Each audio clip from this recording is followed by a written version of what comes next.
Hello, नमस्कार दोस्तों। Star Navodaya classes आप सभी का हार्दिक स्वागत करता है। जैसा कि आपको विदित है कि हमारी करंट अफेयर की सीरीज चल रही है, तो उसी सीरीज में अगले टर्म में हम आपके लिए और महत्वपूर्ण क्वेश्चन लेकर आए हैं जो आपके सभी पेपर में पूछे जाएंगे। और हाल में बहुत सारे पेपर आपके लगे हैं, इम्पॉर्टेंट पेपर लगे हैं, तो इसलिए आप अपनी पढ़ाई को परमानेंट कंटिन्यू बनाए रखें। ठीक है, तो ये जो आज की जो आपकी क्वेश्चंस हैं, तो ये कुछ क्वेश्चंस आपके डीआरडीओ से हैं, जहाँ से आपके अनुसंधान से हमेशा पूछे जाते हैं। कुछ क्वेश्चन खेल के मैदान से भी लिए गए हैं, क्योंकि खेल से भी संबंधित आपके क्वेश्चन ज़्यादातर पूछे जा रहे हैं।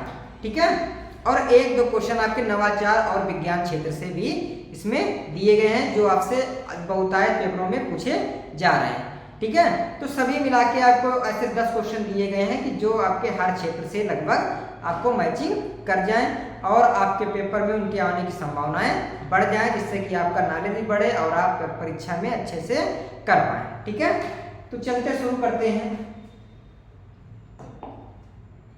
रक्षा अनुसंधान और विकास संगठन डीआरडीओ द्वारा supersonic missile assistant release of torpedo smart, क्या नाम है, स्मार्ट पनडुब्बी रोधी मिसाइल प्रणाली का तीसरा सफल परीक्षण कहाँ किया गया।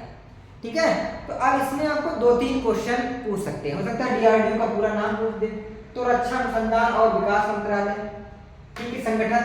दूसरा आपसे पूछ सकता है कि जो आप हाल ही में की गई उसका नाम, तो स्मार्ट वो भी पूछ सकता है। या पूछ सकता है स्मार्ट को किसने लॉन्च किया, तो डीआरडीओ ने लॉन्च किया, यही पूछ सकता है। और एक क्वेश्चन ये पूछ सकता है कि कहाँ से लॉन्च किया गया है, तो इसको कहाँ से लॉन्च किया गया, तो हमारे यहाँ लॉन्च करने के 2 ही 3 जगह हैं, श्रीहरिकोटा और उड़ीसा के 1-2 क्षेत्र। तो ये आपकी लॉन्च की गई थी उड़ीसा से। कहाँ से लॉन्च की गई थी, उड़ीसा से। ठीक है, कहाँ से लॉन्च की गई, ये आपकी लॉन्च की गई है उड़ीसा से। इस जगह से उड़ीसा से लॉन्च की गई है। ठीक है, तो अपने यहाँ लॉन्च करने की जितनी जगह है वहीं से कहीं ना कहीं लॉन्च की गई होगी, लेकिन उसमें भी कहाँ से लॉन्च की गई है, उड़ीसा में। ठीक है, आगे चलते हैं।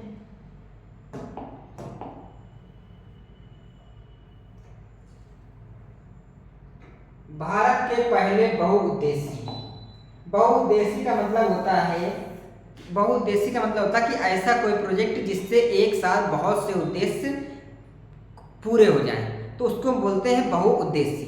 जैसे बांध बनाया जाता था, तो बांध से बहुत से उद्देश्य होते थे। एक तो बिजली बनाने का उद्देश्य पूरा होता था, नदियां 12 मास हो जाएं, वहां से पानी उनको 12 मास मिलता रहे, वो एक उद्देश्य होता था। ठीक है, मछली पालन उद्देश्य होता था। ऐसे बहुत सारे उद्देश्य थे, तो जितने भी बांध हैं वो आपके क्या है, बहुउद्देशीय। तो ऐसे एक बहुउद्देशीय की बात कर रहा है, तो भारत के पहले बहुउद्देशीय ताप और बिजली ग्रीन हाइड्रोजन पायलट प्रोजेक्ट की शुरुआत किस राज्य में की गई है। ग्रीन हाइड्रोजन का मतलब है हाइड्रोजन से बना हुआ प्रोजेक्ट है, तो इसकी शुरुआत कहाँ से की गई है, तो इसकी शुरुआत वहीं से की गई है जहां से आपकी दीदी जीती थी। ठीक है, कौन दीदी, कंगना। मंडी कहाँ पड़ता है, तो हिमाचल प्रदेश में। कहाँ पड़ता है, हिमाचल प्रदेश में। तो इसकी शुरुआत आपकी कहाँ से की गई थी, हिमाचल प्रदेश से। ठीक है, तो आगे बढ़ते हैं।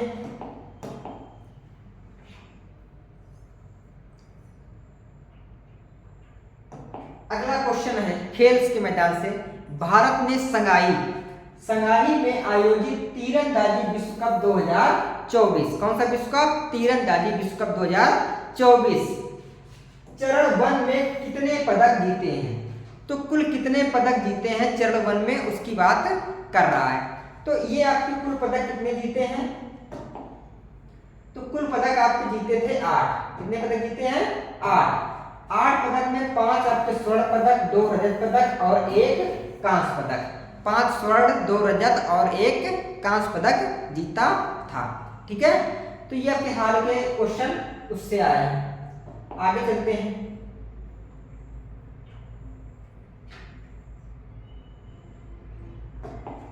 फिर वहीं से है, हाल ही में आयोजित संगाई ग्रैंड प्रिक्स 2024 का खिताब किसने जीता।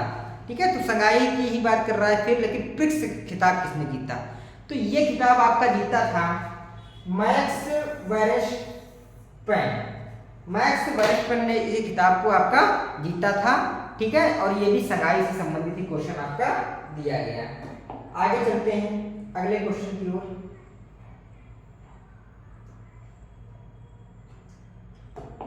भारत के किस पर्यावरण कार्यकर्ता को प्रतिष्ठित गोल्डमैन पर्यावरण पुरस्कार 2024 के लिए चुना गया है? एक तो पूछ सकता है कि गोल्डमैन पुरस्कार किससे संबंधित है, तो एनवायरनमेंट से संबंधित है। हाल ही में किसे दिया गया है, किसे नामित किया गया है? तो वो व्यक्ति थे आलोक मिश्रा। कौन थे? आलोक शुक्ला, सॉरी आलोक मिश्रा नहीं, आलोक शुक्ला। तो आलोक शुक्ला जी को ये दिया गया है, ठीक है, और किससे संबंधित है? पर्यावरण से संबंधित है।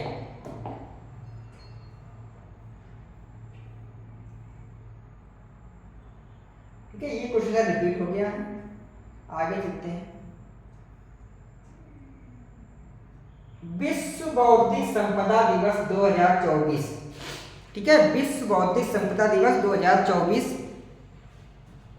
की थीम क्या है? थीम क्या है? तो आपको पता है कि ये आईपी और एसडीजी ने किया है, ठीक है। और थीम क्या होती है कि कोई भी कार्य अगर हम शुरू करते हैं तो उसकी थीम का मतलब होता है कि उसका शुरुआत कहाँ से हुई है, उसका अंत कहाँ से हुआ है, वो उसका मेन मकसद होता है, ठीक है। तो इसीलिए इसको हमने बोला कि इसकी थीम क्या है, तो इसकी थीम थी नवाचार, मतलब कि विज्ञान के क्षेत्र में नवाचार और रचनात्मक के साथ हमारे सामान्य भविष्य का निर्माण, ठीक है। पहले तो हम नवाचार, नई चीजें सीखें, रचना करें और उसके साथ में अपने जीवन को भी सफल बनाएं। तो ये हमारा क्या था, ये विश्व बौद्धिक संपदा दिवस 2024 की थीम, ठीक है। आगे चलते हैं।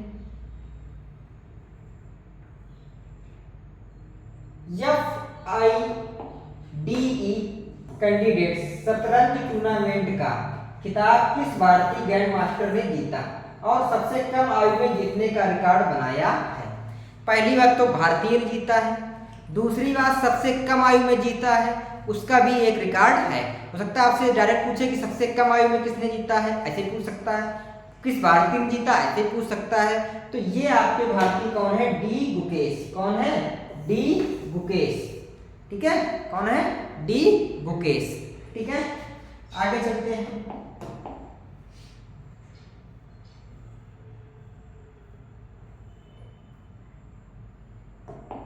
तिरंगी बर्फी को हाल ही में जीआई टैग दिया गया है, यह उत्तर प्रदेश के किस शहर से संबंधित है?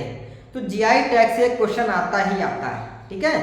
खास करके भले उसमें एनटीपीसी में ना आए, आपको उसमें ना आए, लेकिन जो एग्जाम उत्तर प्रदेश के होंगे उसमें तो पूछा जा सकता है। तो नाम क्या है? तिरंगी बर्फी, ठीक है। और ये बर्फी संबंधित है आपकी वाराणसी से। कहाँ संबंधित है? वाराणसी से। और इसे ही हाल में वो दिया गया है। अभी दो चाय को भी दिया गया है, ऐसे तिरंगी बर्फी को दिया गया है, लौंग को दिया गया है, बहुत सी चीजों को जीआई टैग दिया जाता है। लेकिन इसमें किसका बात कर रहा है? तिरंगी बर्फी का। तो वो बर्फी कहाँ की है? वाराणसी की है। आगे चलते हैं।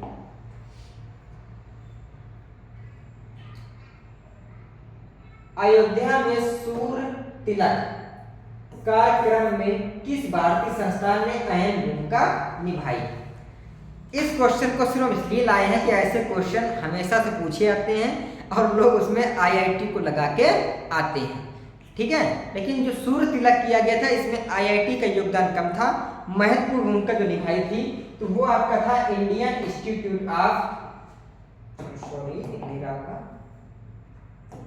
वो इंस्टीट्यूट था आपका इंडियन इंस्टीट्यूट ऑफ एस्ट्रोफिजिक्स। कौन सा था? एस्ट्रोफिजिक्स, ठीक है। इसने महत्वपूर्ण भूमिका निभाई थी, ठीक है। इंडियन इंस्टीट्यूट ऑफ एस्ट्रोफिजिक्स ने महत्वपूर्ण भूमिका निभाई थी, ना कि किसी आईआईटी ने इसमें निभाई थी, ठीक है। तो ये आपके महत्वपूर्ण श्रृंखला चल रही है, उसी को आगे बढ़ाते हुए महत्वपूर्ण क्वेश्चन थे। ऐसे ही क्वेश्चन पुट किए जा रहे हैं कि जो इनके आने की संभावना आपके पास ज़्यादा से ज़्यादा हो सके, ठीक है। तो आज के लिए इतना ही रखते हैं, धन्यवाद।